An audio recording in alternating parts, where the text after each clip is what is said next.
nama saya Syafika Ascarambe. Saya dari kelas B1, nomor absen 32. Saya dari tim 3, nomor urutan saya 3. Di sini saya akan menjelaskan interaksi antar komponen ekosistem. Di dalam suatu ekosistem terjadi interaksi antara satu komponen biotik lainnya serta antara komponen biotik dan komponen abiotik. Ekosistem adalah suatu sistem yang terdiri dari makhluk hidup biotik dan Komponen tidak hidup atau abiotik yang saling berinteraksi dalam suatu lingkungan tertentu. Komponen ekosistem, komponen biotik. Contohnya tumbuhan, hewan, jamur, dan mikroorganisme. Komponen abiotik contohnya tanah, air, udara, cahaya, matahari, dan suhu. Interaksi antara komponen biotik. Interaksi antar makhluk hidup dapat berupa predasi, kompetisi, simbiosis, dan fototisme. Predasi adalah interaksi di mana satu organisme atau predator memangsa organisme lain. Mangsa contohnya singa memangsa zebra. Kompetisi terjadi ketika dua atau lebih organisme bersaing untuk sumber daya yang sama, seperti matahari, ruang, atau pasangan. Simbiosis adalah interaksi yang menguntungkan antara dua spesies. Terdapat 3 jenis simbiosis. Mutualisme. Kedua spesies diuntungkan.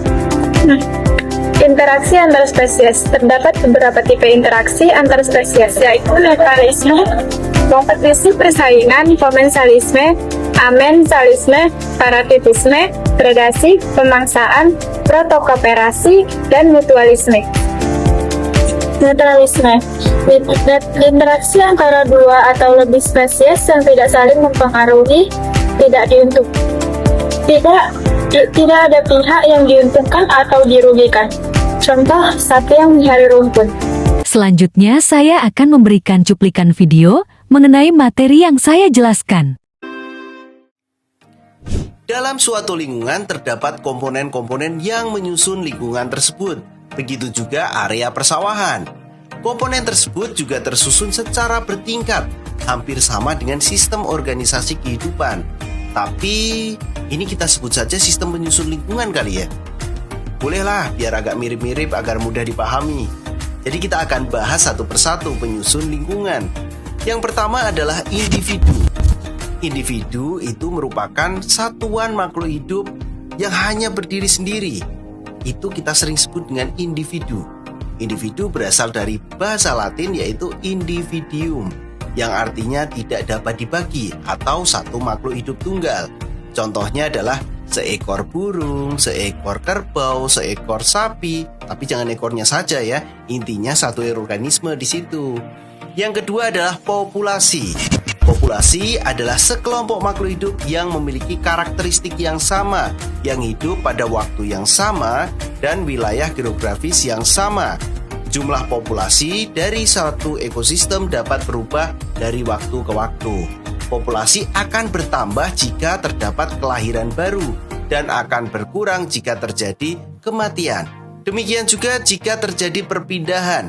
Perpindahan ke dalam atau imigrasi akan menambah populasi, sehingga perpindahan keluar atau emigrasi akan mengurangi jumlah populasi. Contohnya sekumpulan gajah, sekumpulan jerapah, sekumpulan suketeki. Itu lagu ya. Yang ketiga, itu adalah komunitas. Komunitas adalah sekumpulan organisme yang terdiri dari berbagai macam populasi makhluk hidup.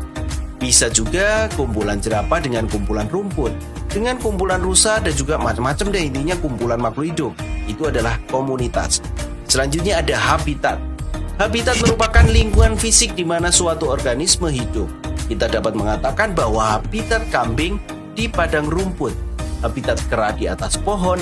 Dapat juga dikatakan bahwa habitat adalah tempat hidup asli suatu organisme. Keadaan habitat suatu organisme meliputi iklim, keadaan tanah, air, serta jenis tumbuhan dan hewan. Jika lingkungan fisik itu rusak, maka dapat mempengaruhi organisme yang hidup di dalamnya dan dapat mempengaruhi seluruh ekosistem. Misalnya ada habitat kolam ikan, habitat air laut, habitat juga kolam teratai ataupun banyak lagi habitat-habitat yang lain. Selanjutnya ada ekosistem. Ekosistem adalah kesatuan komunitas dengan lingkungan hidupnya yang saling berinteraksi tentunya. Di situ akan membentuk hubungan tim.